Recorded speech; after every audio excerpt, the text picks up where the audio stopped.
You want to support Roland Martin Unfiltered? Be sure to join our Bring the Funk fan club. Every dollar that you give to us supports our daily digital show. There's only one daily digital show out here that keeps it black and keep it real as Roland Martin Unfiltered. Support the Roland Martin Unfiltered daily digital show by going to RolandMartinUnfiltered.com.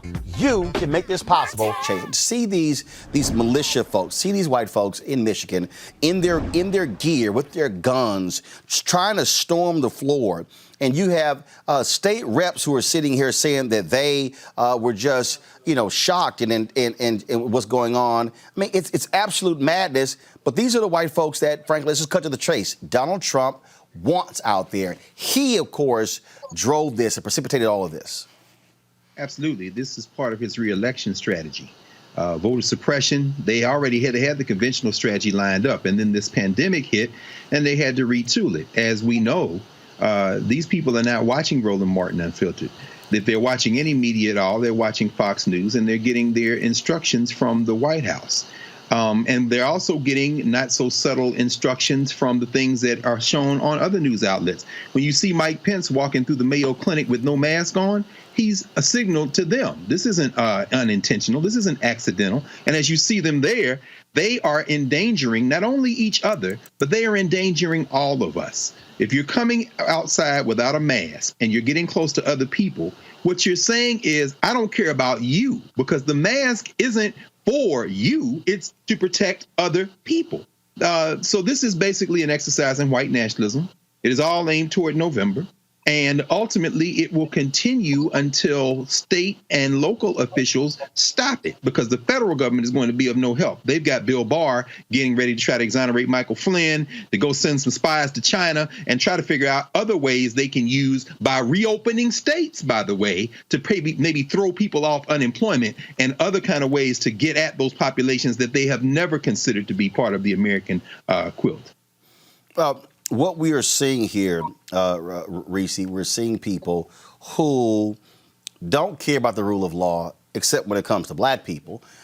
They're jumping in the faces of cops. And I'm sorry, this is where if you have restrictions saying you stand 6 feet apart. In fact, I'm going to play this video again. Folks, if you see on the far left side, you see they are in the face of cops. Jabbing their fingers in their face, angry at them. You're going to see it in a second. Let's look to the far left. You see the cops there in the mask, and they're literally in their face. That's not 6 feet. I'm sorry. Slap some damn, let's just remember, in Ferguson, Brittany Packnett tweeted this. In Ferguson, they had phones, they had pads, they called them thugs. Yeah. What the hell is this? So-called patriots? No. These are white domestic thugs. Absolutely. And I think as Dr. Carr just stated, it's about white nationalism.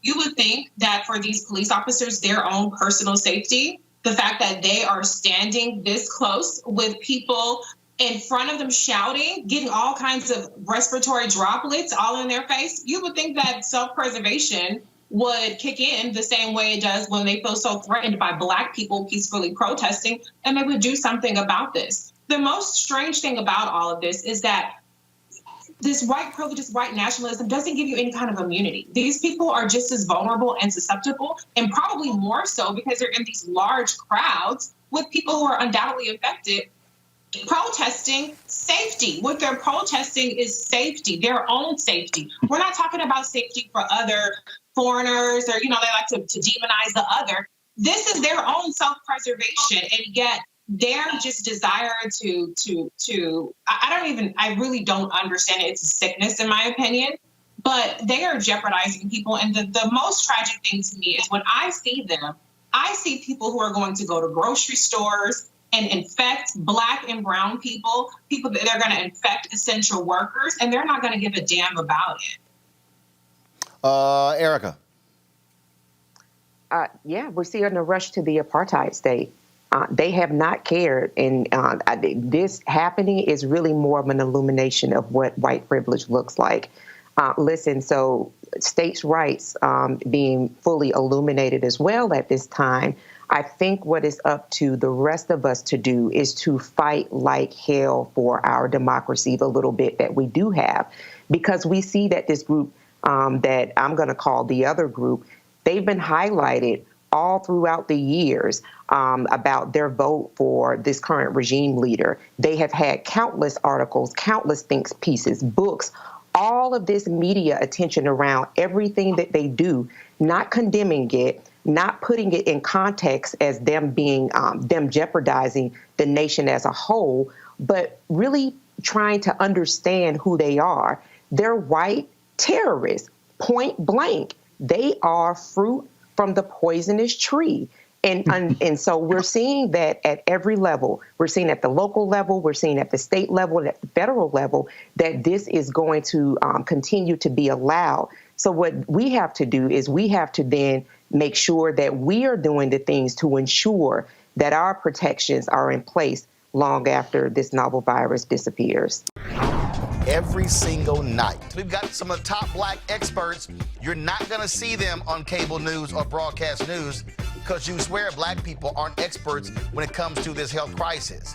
That's why we have this show and why we do what we do every day on Roland Martin Unfiltered. Joining us right now is retired General Russell Honore, the nation's first black Surgeon General, Dr. Joycelyn Elders. John Hope Bryant, he's the founder of Operation Hope. Senator Kamala Harris of California, Dr. Sadrina Calder, retired General Lloyd Austin, Congresswoman Karen Bass, Commissioner Omari Hardick, Bureau President in Brooklyn, Eric Adams, Dr. Joseph Graves, America's Wealth Coach, Deborah Owens, Dr. Corey Abear, Patel Salt, Howard University student, Pastor Jamal Bryant, Dr.